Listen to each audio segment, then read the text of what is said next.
La Maison des aidants, c'est une structure qui existe à la ville de Suresnes, qui est ouverte à tous les aidants familiaux, proches aidants, quelle que soit la situation de leur aidé. Donc ça peut être un enfant en situation de handicap, un conjoint, un parent avec une maladie ou juste la perte d'autonomie liée à l'âge. Et à la Maison des aidants, on accueille donc ces personnes. On va leur expliquer des ressources qu'elles peuvent utiliser pour améliorer leur situation, pour faire face à leurs difficultés. On va les orienter.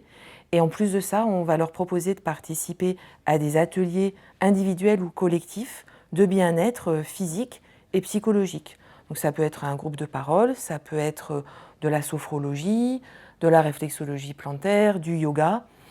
Chacun vient en fonction de ses souhaits et puis de ses disponibilités. Et l'idée, c'est de trouver justement un lieu de répit où on est là pour soi-même, pour se ressourcer, et ensuite repartir dans son rôle d'aidant un peu rafraîchi et avec plus d'énergie. C'est important qu'il puisse sortir du domicile, qu'il puisse sortir de chez lui et qu'il puisse exister en tant que lui-même, pas uniquement aidant.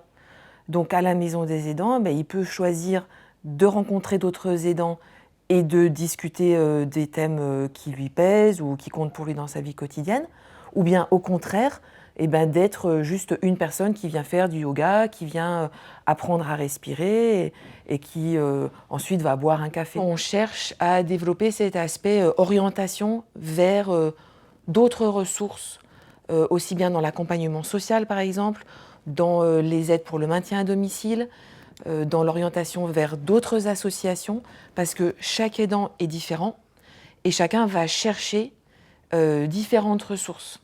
Et en plus, ces demandes vont évoluer dans le temps, puisque le proche va être de moins en moins autonome.